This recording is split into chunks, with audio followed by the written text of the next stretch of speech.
சொற்களிலும் எத்தனை வகையான எழுத்துக்கள் உள்ளன? இவ்வெழுத்துக்கள் அதிகபட்சமாக வந்த எழுத்து எது என்று கேட்டிருக்கு.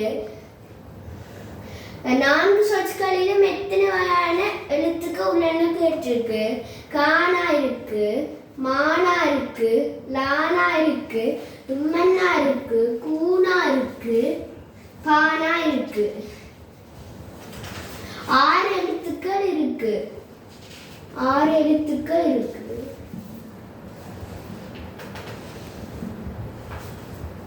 அடுத்தது அவ்வெழுத்துக்களில் அதிகபட்சமாக வந்த எழுத்து எது கேட்டிருக்கு.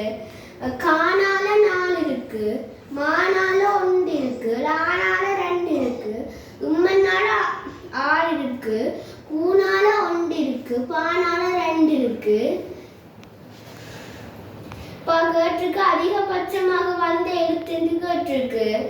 உம்மன்னா